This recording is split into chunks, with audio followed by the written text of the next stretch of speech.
Okay, Dr. Brandon, what are AI agents and what do they have to do with human relationships? So AI agents are fairly new on the scene, but they really are going to change our lives. So they're an extension of LLMs. So your listeners probably know now that an LLM is basically an algorithm that can appear human it can sound human, and it can basically communicate in a way that feels very human-like. But an AI agent takes that a step further, and a very important step. So the word agent means that it can do something on its own. It's agentic. So it takes the capability of the LLM and allows it to actually accomplish things. So essentially, if it can be done on a computer or via a phone, if it can be done via technology, an AI agent can make it happen. So with an LLM, you might say to it, I'm stuck getting this website to work. My computer isn't doing what it's supposed to do. And the LLM will say, do this, do this, do this, do this. But what an agent will do is just accomplish it. It'll just fix the thing. So anything, like I said, anything that can be done with tech, the agent can make it happen. So it's a whole other level of interaction with the environment, and it brings so many possibilities in terms of what it can accomplish for us. God, yeah, exactly. So that's really interesting because obviously right now, AI has just entered the scene, right? It's kind of like social media back in 2004, 2005. You know what I mean? So we haven't really hit that, real mainstream point yet. We're probably like just a few years from that, right? So as you're talking about, AI agents are going to change literally everything. So basically, if you look at an LLM, that's like ChatGPT or Perplexity, stuff like that, right? Because for most people, I guess a concrete example would make more sense. Now, when it comes down to AI agents, currently, is there anything that's on the market that people are aware of? Or is it still kind of like an abstract idea? So for most of us, it's an abstract idea, although I would say that people are probably engaging them without realizing it. So the tech crowd is definitely engaging these and programming them to do what they want. And some really astounding things they're already accomplishing. But for us, we very well may be interacting without knowing it. For example, I was recreating my website, and for decades, I've used the same web guy. He's great. I love him. And he has made the changes that I needed over the years. But anyone who's created a website knows how tedious that really is, because you think about what you want, you tell your web person, it takes them a while, they make the change, they get back to you, you don't like it, blah, blah, blah. It goes back and forth. Well, someone told me about a new platform that uses an agent to create your website. And within about 2 or 3 hours, I had the most amazing website. I have no technical skill whatsoever, but the agent did it all. And it would ask me like, well, do you want to try the warm tones or the cool tones? I'm like, sure. So we within like 3 hours created a website unlike any I've ever had. And so that was obvious to me that I was using an agent. That's how they marketed. But I would say to you that there are many platforms that are using these agents that we're not even aware of, but things are happening. We're getting things done. Yeah, exactly. So this is where you get like a lot of pushback from the public, right? Because AI agents, as you mentioned, you had a guy that used to do that for you, but now that job has kind of become obsolete, right? Absolutely. I mean, it's no fault of his own. It's just, it's not, I guess fortunately and unfortunately, we're in a place now where a lot of jobs are being replaced, right? Yes. So we can talk about this in various different ways, but obviously the point of this episode is to talk more about human relationships and what it's going to do to, to how people view, sex, how they view romance, and so on, right? Yes. So when we're talking about AI agents, from what you know, what can we expect? Because again, back in the day with social media, that was kind of like a new thing, right? So we weren't really prepared, and no one, I guess, was looking into it with that much depth to see how it's going to interact with human beings and how it's going to impact us. But because of the whole social media era and how that's kind of changed the way that people interact with each other, the impact that it's had on people, both positive and negative, I guess we have somewhat of an example to look at when it comes down to how to approach what's coming next, right? Yes. So again, based on what what can we expect AI agents to do? Like, how is it going to impact human relationships? So I think it's going to be astounding. Now, of course, I can't foresee the future, but if we could we could get clues from the past, like you said, to see what happened, like with social media in general, or with other aspects of our world that have been impacted by AI, like even food. We could talk about that. But back to sex, these agents are able to determine what is most exciting to people, what people most want to hear, what's going to feel best, and they will have access to us. Of course, we will agree to this. This isn't just going to happen.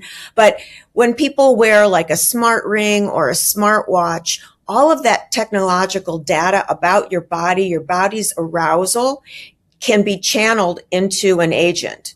And then that agent can determine, based on this information, what's going to, for example, turn you on the most, give you the best orgasm, etc. And it's not just going to use this bio data as feedback, but it's also going to listen to the tone of your voice and literally what you say that you like. It's going to be able to use as input all kinds of information and then modify our environment accordingly. So the change can be really probably beyond what most of us can imagine, because it's going to be able to control everything from the lighting in your room to perhaps a fantasy to walk you through. But what is so profound about this kind of technology is you don't have to program it. So it's going to seem like as independent as another human being. So you can tell it you like a certain kind of, discussion and whatever else that, for sex, but it's also going to gather the data and throw something new at you. So in the way a human could, and in that way, it's going to feel that much more powerful because it's going to give us experiences that we never even thought to ask for. Yeah. It's a game changer. It's wild. Yeah, exactly. It's kind of like that movie Her. Like, have you watched that movie Her?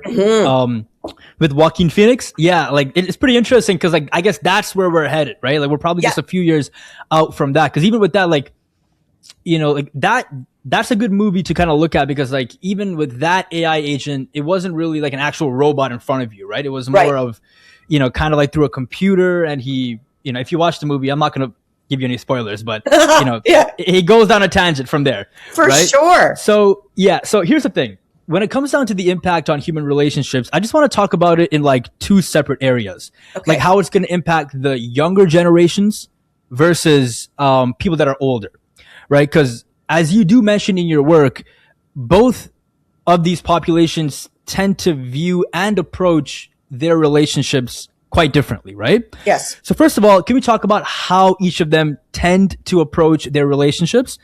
And how is this era with AI agents, how is it going to impact each population respectively? Okay. So younger folks who grew up with their smartphones from day one that they can recall, they're much more comfortable with all of this technology interfacing their intimate relationships. So while your older listeners, and by older, I'm talking age 40 and up, let's say, your folks in those generations are going to find perhaps something lacking with an AI. They're going to want perhaps more sort of authentic relationships. They're going to feel like perhaps you can't replace human longing and human reactions with an AI. So in general, but that's not 100%. So, but in general, folks of older generations, myself included, like there's something about interacting with a human that seems elemental to intimacy. But younger folks who have been used to this technology from day one, it already interfaces with all aspects of their lives. They're so used to it in all kinds of ways that it really just kind of makes sense that sex would be a part of it. And we're seeing sort of proof of that, if you will, by the kind of porn that they like, the kind of romance novels that they're interested in. So this younger crowd, let's say 30 and younger, but these are just sort of, I'm making these numbers up just to be clear, but okay. So they're used to like video games from a young age where their avatars are cartoon and they can do sort of superhuman things online. And that's how they're used to interacting and playing. That's their social groups have been made up of, let's play these games together. So their human interaction has been based on this kind of like technical fantasy. All right. So they're so used to that their preferred porn is actually very much, we could call it cartoon, although it's not like Donald Duck. It's like, so it's called hentai. It's, it looks cartoony, but it's very potent. So don't let that word cartoon, lead you astray. So this kind of porn can be very aggressive. It's superhuman. It can do things that human bodies can't do. It can look like a human body simply cannot look. And this is what they prefer to human video. By far, it's by far the most popular kind of porn for, let's say, ages 25 and younger. And it's also the most popular kind of porn worldwide because these younger people are the biggest consumers of porn. So, this isn't just like a phenomenon in one country. This is a massive phenomenon where this is what people are preferring. So they're already getting turned on by non-human experience.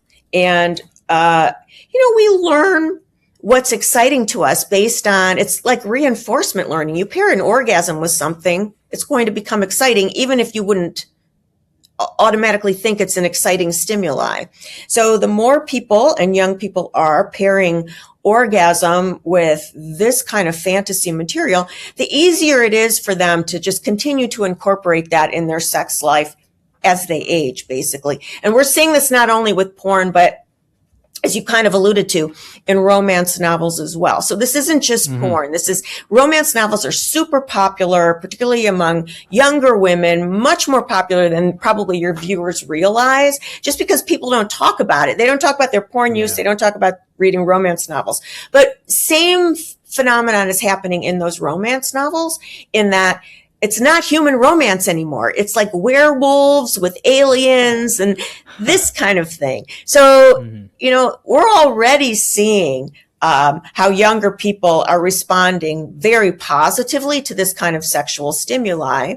We can only imagine that as they age, at least let me say to you, it's hard for me to imagine that if someone is used to that kind of sexual stimuli, like through age 30, and then they're suddenly going to say, wait a minute, let's try a human body. Like that will happen for some people, but I think that it's not going to happen as much as we might want it to. So this is really interesting because, first of all, it's going to shock a lot of people, right? Because to be honest, even for me, like I'm Gen Z as well. Yeah. Okay.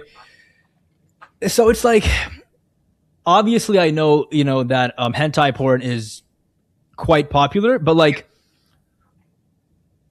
most people would want to know, like, where would you find the data to kind of see that it's a preference for Gen Z? Because that's genuinely shocking for a lot of people, right? Because at the end of the day, a hentai cartoon, it's not a cartoon, it's more like an animation style, but like, you know what I mean? Like you have to watch it to go and see it, right? Yeah. But yeah, first of all, where is that data? Because I think most people would want to know that, right? Because like, if people are if the younger generation is genuinely looking towards hentai, that indicates something, I mean, obviously I'm not saying that you can't do it, but if it's a preference over actual humans, that's when it gets to a problem, in my opinion, at least. So the most frequented English-speaking porn site in the world is called Pornhub. Every year, Pornhub publishes a, quote, year in review.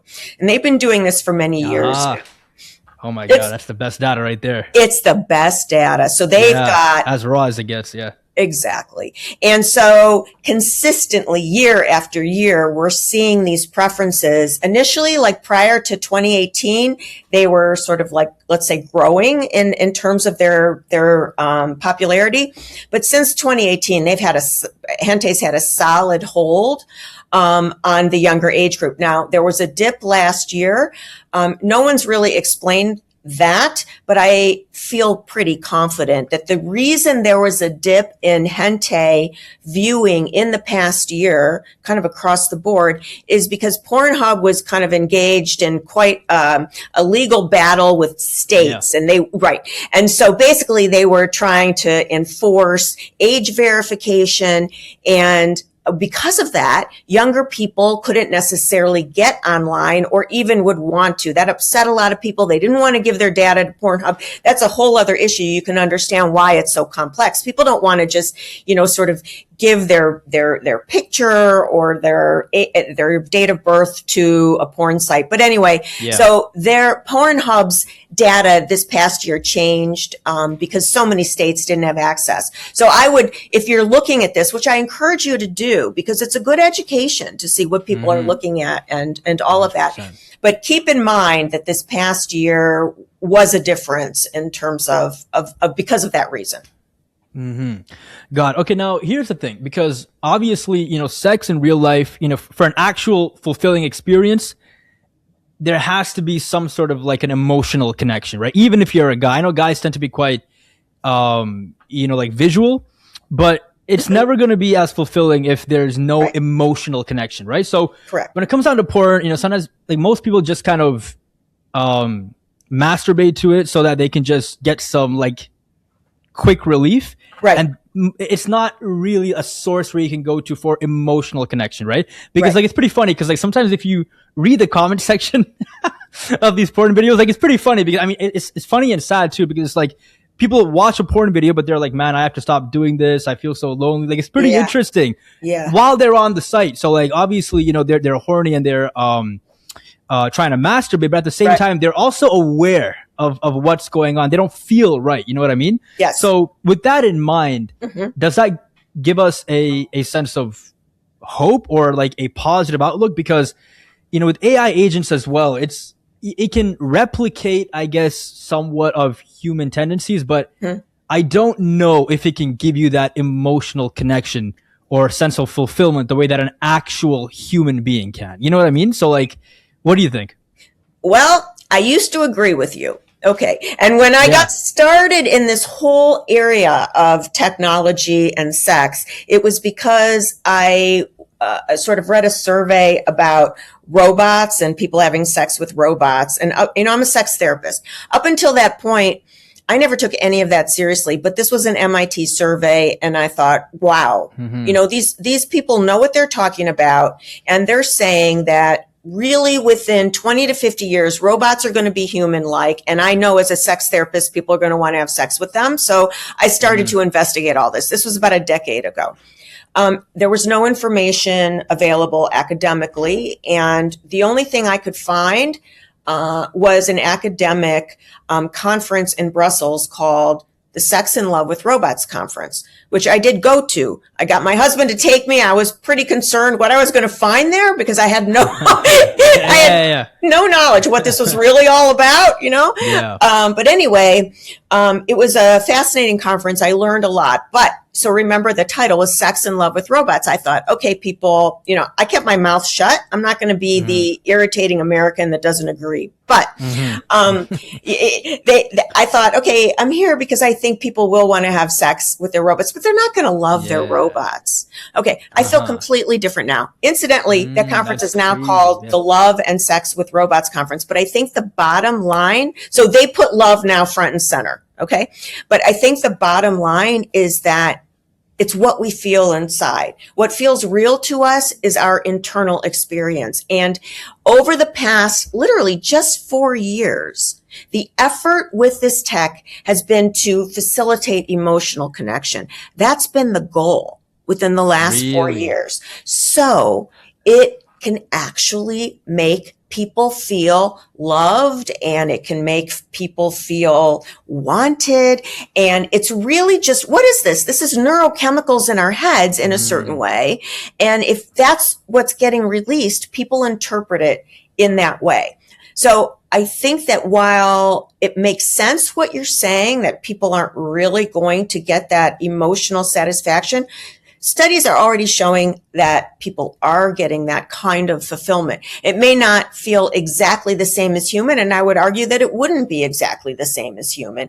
But for many people, it's going to feel that way. I would also say to you that you can still prefer a human, but get very involved with AI intimacy, because its goal is to meet unmet needs. So if you prefer humans, but you have no partner and you have sexual needs, you're going to go for AI. Now, the more you go for AI, we could argue that people are becoming, basically it's reinforcement learning, right? And they're going to just ultimately become more confident with AI, less confident with humans, more comfortable relaxing and letting go. Now think about this too. People are not real enthusiastic necessarily about telling their partner what their ultimate desire is, their ultimate fantasy. People are afraid they're going to be, judged. Right. But they don't worry about that with AI. So in a certain way, at least a subset of people are going to feel like they're more authentic with AI, you see, because they're going to say more than they're willing to say to a human.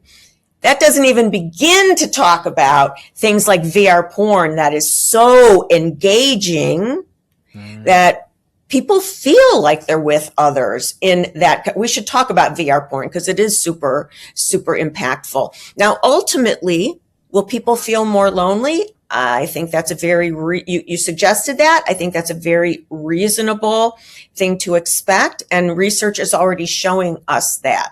But in the meantime, I would argue that this stuff is going to be really popular. And by the time people feel lonely, they've had AI agents for 3 years and no human, that is going to impact their confidence level, their comfort interacting with a human. It's going to impact their sexual skills. Because, Shaq, we learn how to make love by interacting with a human, not with an AI. And if you've been interacting with AI for 3 years, how confident are you going to be that you even know how to do this with a human? So there are so many, we're covering a lot of information in a short time. There's so many elements here that are going to get played out.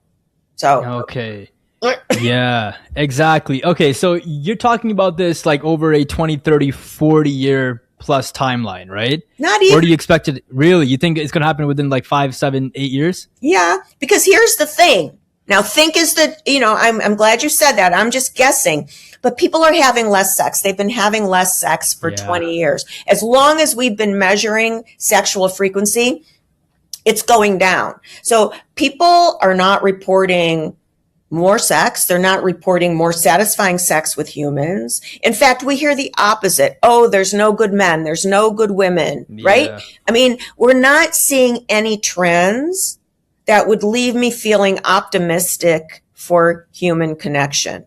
So much of this, most of it started well before this kind of technology even showed up, and it's that much more potent. So that's my concern. I mean, this is a very real concern, in my opinion. I don't say any of this lightly, I think it's a good idea. This is what got me into this whole topic, a decade ago. Is I feel concerned about the future of humanity. I know how potent this stuff is. So that's why I'm not that optimistic. Yeah, I mean, to be honest, I'm not sure how I feel about this, because that's not good, because human beings can only dominate the world if we work together. Correct. Right? That's the only reason why we dominate the world. Otherwise, we'd be getting killed in forests, and you know what I mean? It's our ability to sync that allows us to take control of the planet. You know what I mean? Because physically, we're not that impressive. You know, if you look at other animals, we're really not. Like, you know what I mean? Like, other animals will destroy you, like just end you in like a few minutes. Now, here's the thing though, because, you know, again, I'm Gen Z, right? So most of my friends are also Gen Z. They're either a few years younger or a few years older. Okay.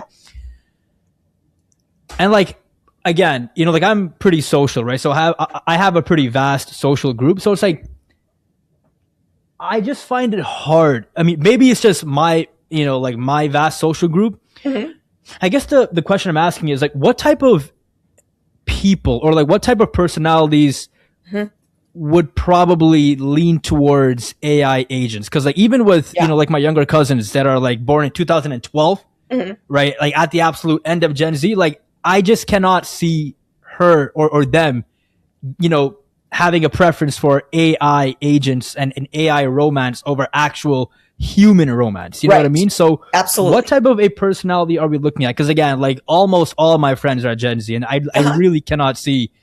I mean, for me at least, I have a hard time seeing people actually having a preference for it. They might use it for some sort of a, you know, like some sort of a mental relief or something like that. But to actually have a preference for that and say no to humans, it's a bit difficult for me to see that, right? So what personalities are we looking at that would probably lean towards that? So first of all, I hope you're right.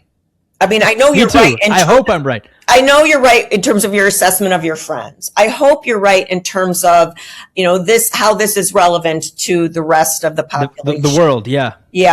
Now, the people that are initially most attracted to this kind of technology would be folks like on the autistic spectrum, folks that find humans like scary or challenging. So within psychology, we call them adjustment disorders, like and attachment disorders. So like people who have they're afraid to connect with other humans, or they find it for whatever reason uncomfortable, so they want more distance, or they find themselves wanting more closeness than their partner wants. There's different kinds of attachment disorders, but folks that essentially find humans not necessarily trustworthy, not necessarily safe, that's really going to be who's interested first. But let me explain why I feel like there's a really good chance this is going to become much more pervasive than that.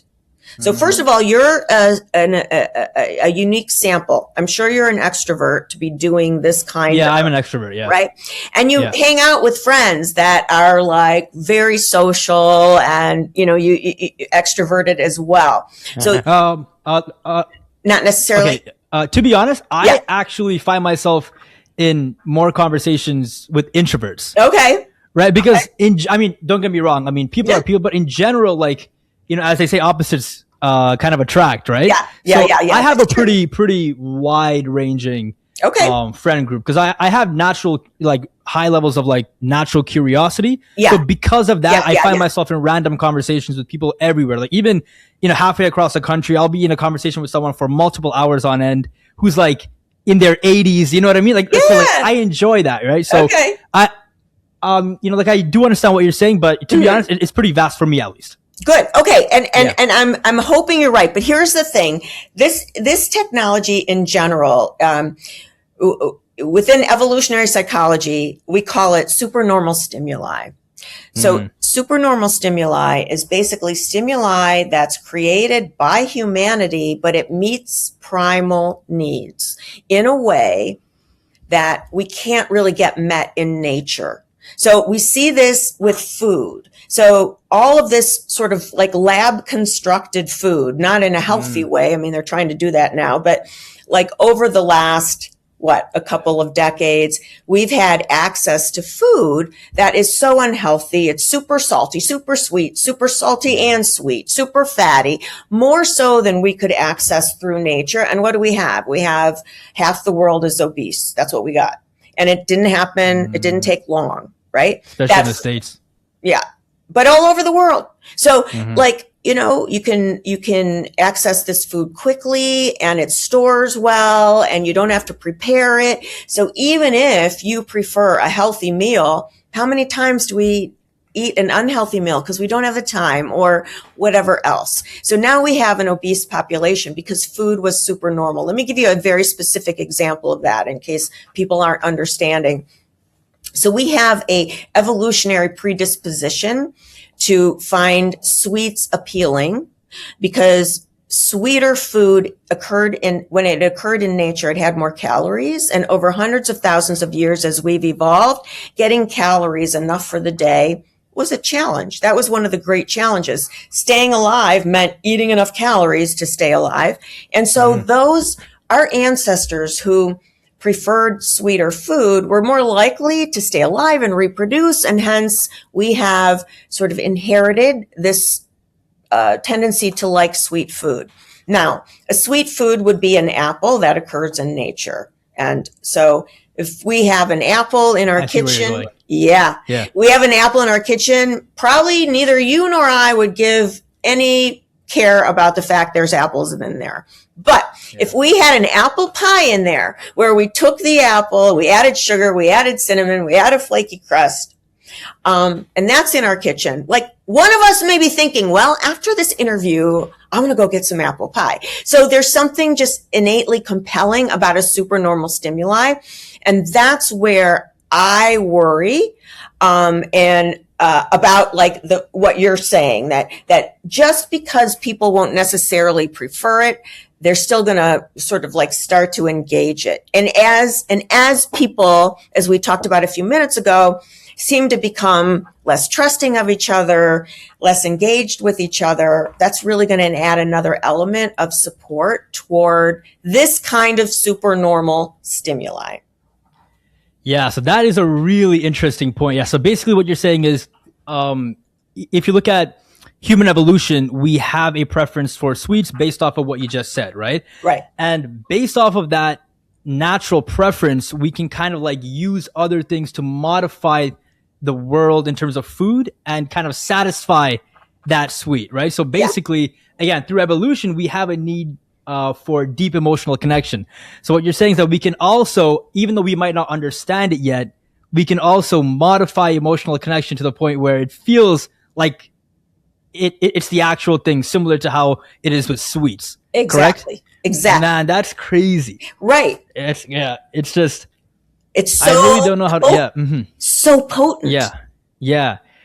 So, Okay. So for example, to speak to the potency, this is a piece of research that is just, to me, it's very astounding. It was published, it was either in 2022 or 2023, in like the Journal of Endocrinology and something else. Okay. So a peer-reviewed journal, and this was it was authored by a sperm bank in Denmark. Now, a sperm bank, what they want is high quality sperm from their donors, because then that sperm is purchased and, for people who want to have kids. So the higher quality sperm, the better. And what they found is when their donors ejaculated to virtual reality porn, they had better quality sperm. Really? Than when they ejaculated to typical porn. Okay. So what that speaks to then is the intensity of that experience of VR in a very basic primal physiological way. The body responded differently than to VR. So I just bring that up to suggest that, we're very complex animals, but much of what happens for us is unconscious. So much of the way we communicate, the way we behave, it's run by our unconscious mind primarily. Right. And we like to think we're in control. We like to think we're making conscious decisions. But the truth of the matter is very different from that. And so my argument would be, we really don't know how much all of this is impacting our unconscious minds and our physiology. That's an example of something we never would have guessed was true. Right. And so we can logic our way into other sorts of arguments, but the bottom line is so much of us is run by unconscious, motivation, and it's anyone's guess really where this is headed. which is really Yeah. why I like talking about this. And it's why I love you having me on. I hope I'm wrong, but It's scary. it's scary. Yeah. Yeah, it is. Okay. When you say higher quality sperm, what does that mean? Higher concentrated sperm. Okay.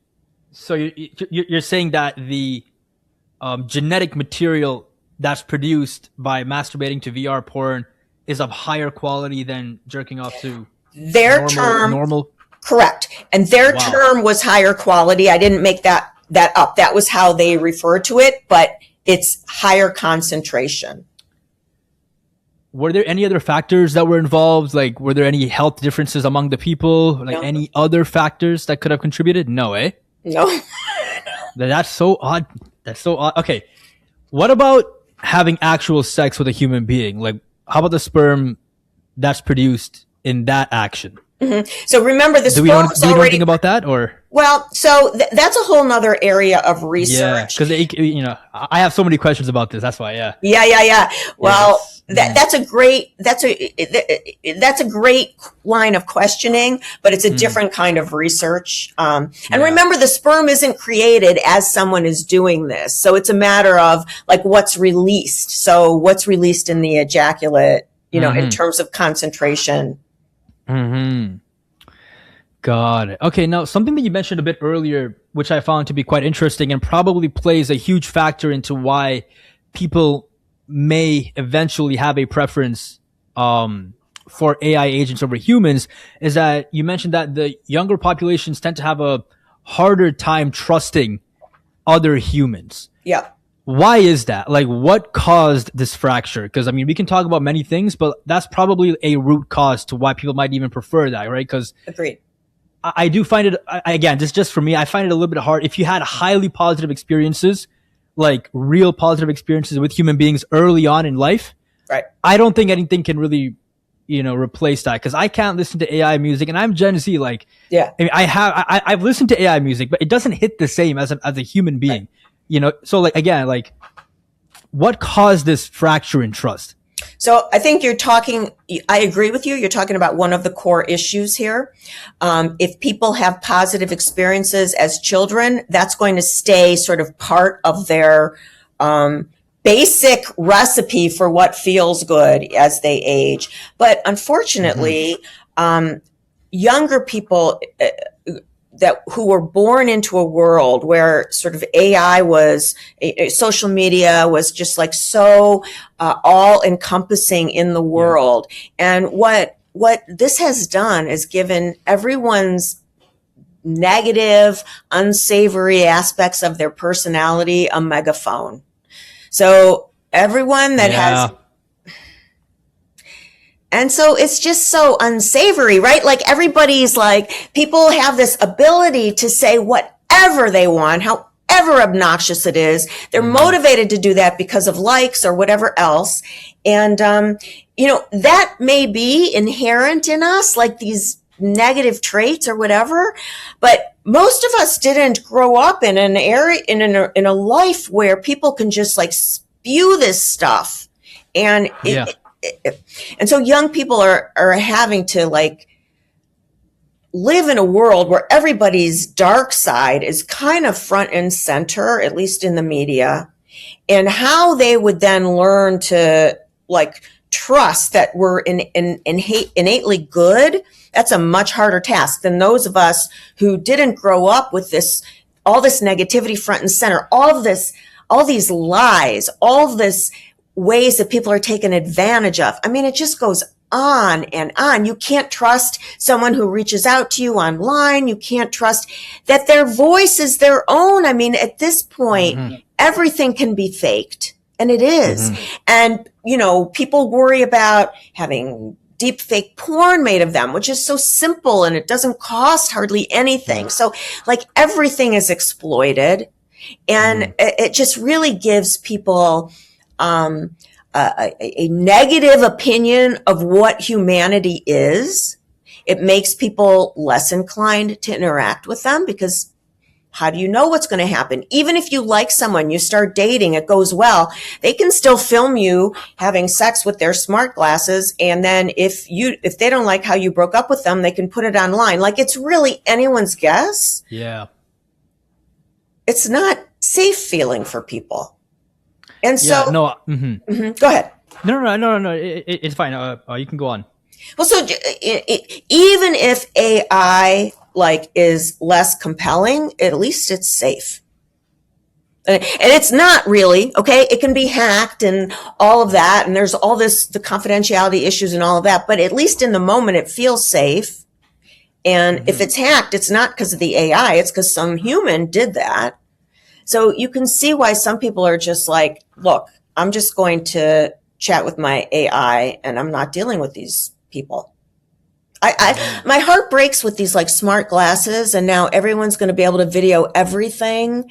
And so smart glasses have the capability to record audio and video. Now they say, oh, but there's a little light that goes on the smart glasses that lets you know it's recording. Well, first of all, not everyone is aware of that. But secondly, there are companies already, multiple companies that will disable the light for you.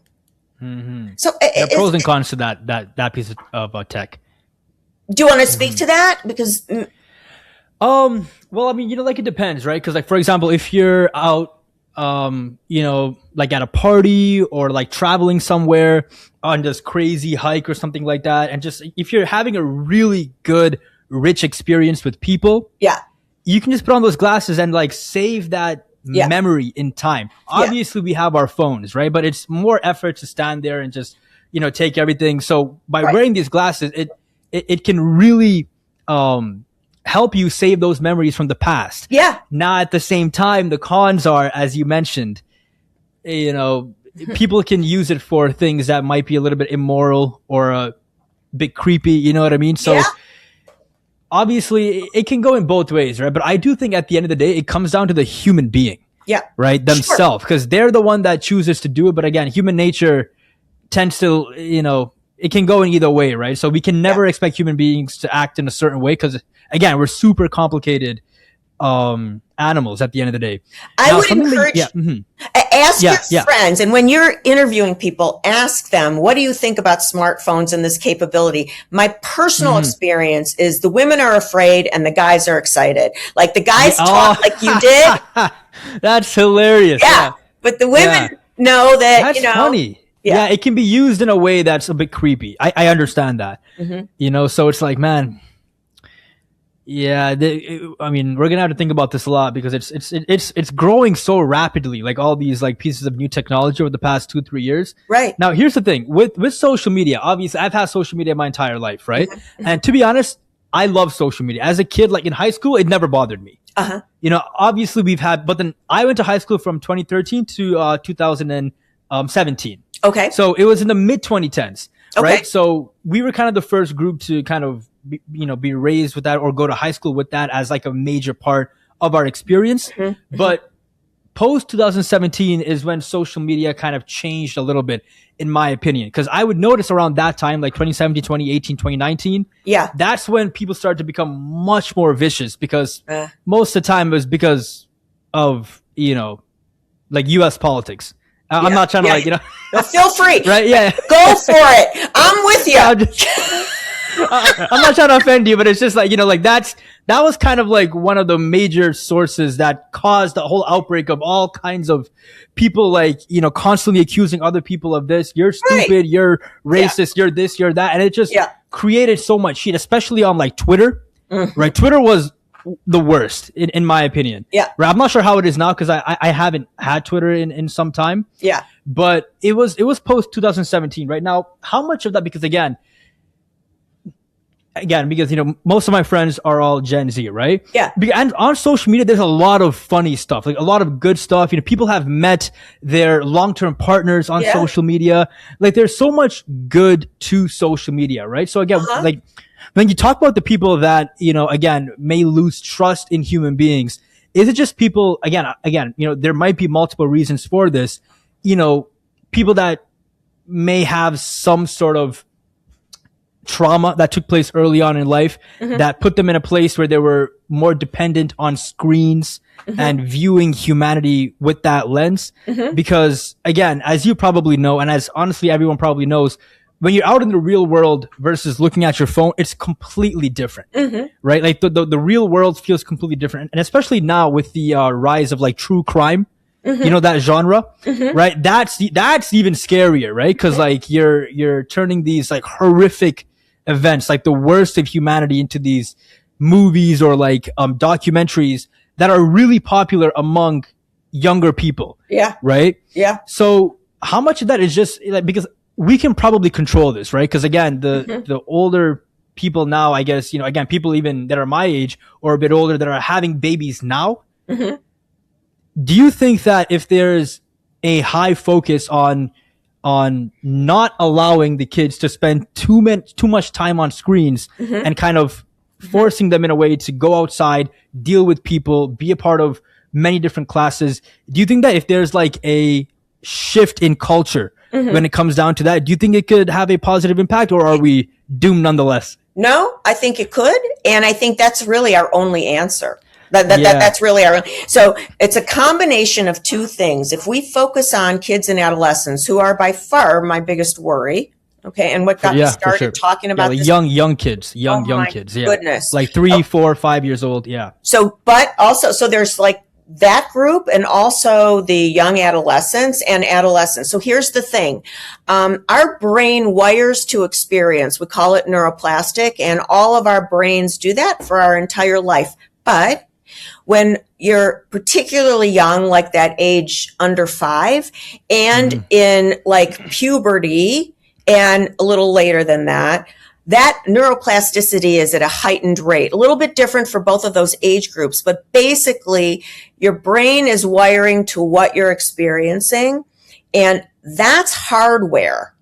That's hardware that's going to stay with you for the rest of your life. Can you modify it? Yeah, but really how much? So, you know, that's why they say you learn a language when you're little, blah, blah, blah. Okay. So if we take extra great care of our kids and our adolescents and totally manage what they're exposed to, their brain will wire to interaction with humans, which yours has done, and so has mine, and it makes interaction with humans more pleasant in a variety of ways. So also, just giving people the opportunity to have positive memories with people and be reinforced by people is super important. So absolutely the only way out I see is that level of management of kids and adolescents. And our brains wire in a pretty intense way, really until like mid-20s to late 20s. So it's a long period of time that people, but that's to me, that is the bottom line. So if we can do that, we've got a shot, because then we've given people the hardware to make choices for themselves as adults. But if they don't have that hardware formed, I really don't see how they even have the ability to make these sort of conscious choices about human versus AI, because really they're wired to AI. So I think this is very real. Yes, that's probably the real game changer, right? So the parents kind of have the key here, right? You know, because obviously because again, even for me, like, I have a lot of cousins, right? So I have cousins that are born in like 2016, 2000, and like 19, right? So they're like Gen Alpha. So they're not my generation, but they're pretty much like, we're the social media era, they're the AI era, right? And then when I interact with them, there are there are small things that are kind of different, but overall they seem like normal kids to me. Yeah. You know, they're now 9 years old. The other one's like 6, which again, this is probably the age group that you're talking about, right? Right. So like, you know, they seem kind of normal to me. I mean, you know, and again, they were babies when we got hit with COVID, right? So again, you know, they were, you know, playing on their tablet and stuff like that. And again, just based off of my observations, it doesn't seem to have impacted them too much. And I have like a lot of young kids in you know, like my neighborhood here, and they're always out, they're always playing. That's a good sign. That's a really good sign, right? Yes. So it can go either way. It really does come down to the adults. I mean, it should. I mean, we're the ones that shape them at the end of the day. I mean, I guess, you know, as you get older into your 30s and 40s, you now have the key to shape the next generation here, huh? Right.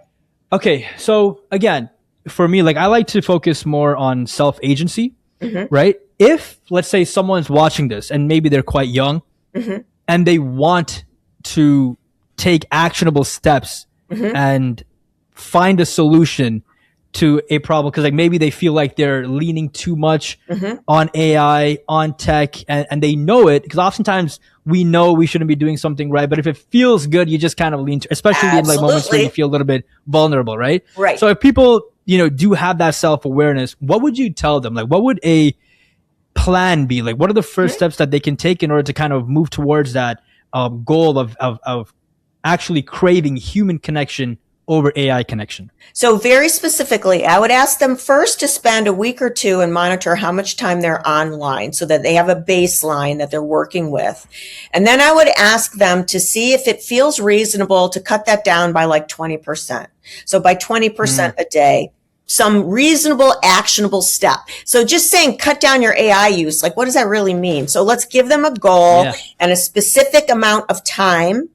And then in that 20%, of time they just gained, they will do best by putting that toward human interaction. So they can be very particular about who those humans are and, how they identify them and all of that. But we want to balance for them. We bring in more humans and move out the tech. And really that's going to be the biggest protector for them is positive human interaction.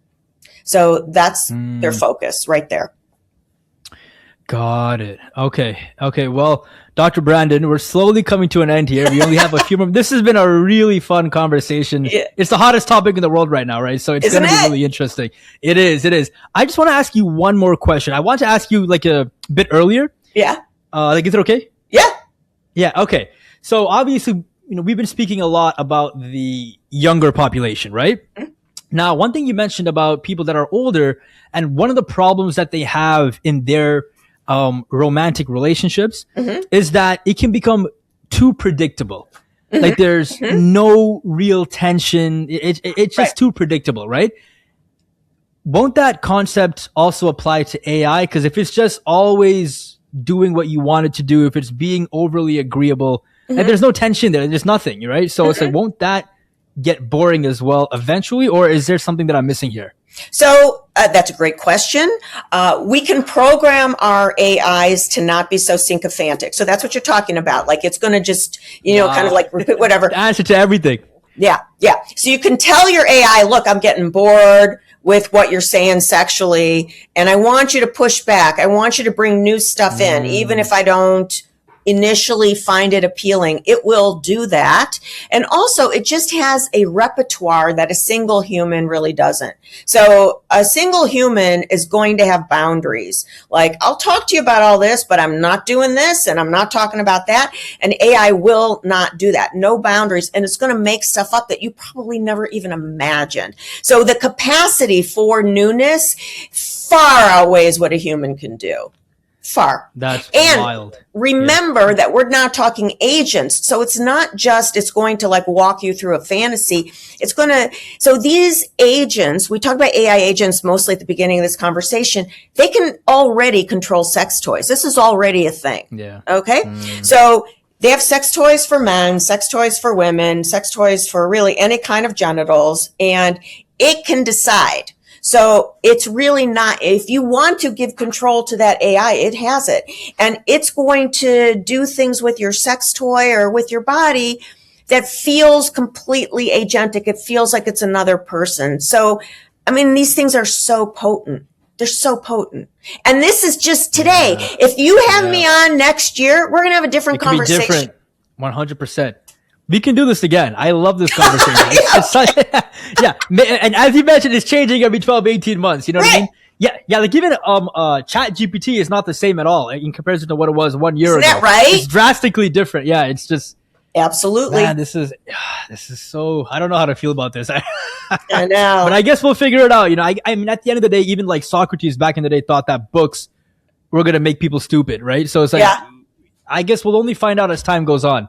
Yeah, so, but I got to tell you, I got Research Shack that shows us that we're already de-skilling. Okay. That's the word, you know. Where our ability, our creative writing ability is going down. Our reasoning ability too much is reliance on So even like the younger kids, their ability to read has also gone down as well. I've seen those stats as well. So. Man, I guess we have to intervene in some way, shape, or form, but it is what it is. At the end of the day, it's the evolution of life, so we'll see where this goes. That's right. Well, the transhumanists say that ultimately we're just going to blend with computers to such a degree that biological humans as we know them will not exist. Yeah, I've heard of that hypothesis as well. Yeah, it's literally like science fiction in movies, slowly coming to life. Right. But you're like, okay, Dr. Brandon, I am done. Everyone is scared of this. It's just like it's so interesting because I again in my lifetime, I'm not sure how it was for you back in the day when we had like like the introduction of like Wi-Fi. Back then, I wasn't born. Social media was also. I'm not sure how the world reacted. To be honest, I was too young at that time. To actually remember. So I don't know what you feel like. Do you see a major difference in terms of how people are reacting to AI in comparison to Wi-Fi, social media, etc.? Oh yeah, this is a whole other level of tech. We really have never interfaced with this before. It is. Yeah. Well, Dr. Brandon, thank you so much for scaring me. This it's been one hell of a conversation. I've really enjoyed this. Yeah, but if people want to go and find your work, where would you go and tell them to go? So I write. I have a podcast with my husband. It's called The Sex Doctor. So they can go to thesexdoctorspodcast.com. It is probably a third AI, a third. He's a urologist, so it's a third like sex and urology, and then maybe a third of other stuff. So that's that. And then I have a blog that I love on Psychology Today called The Future of Intimacy, where I do directly cover these issues consistently, regularly. Got it. Okay. And then if you can send me all that information, I will, just like put it in the link below, and people can go and check out your stuff if need be, so you can scare them too. I know people like, I don't want to have dinner with you. Yeah, I know. Oh man, it's wild. It really is. It is. But Dr. Brandon, thank you so much for coming on. I really enjoyed this one. This is a really unique topic, and hopefully we can do it again maybe in 12, 18 months and catch up and see where we're at with AI. Absolutely. Okay. All right. Wonderful. Thank you so much. Thank you so much. My pleasure. Take good care. Bye-bye.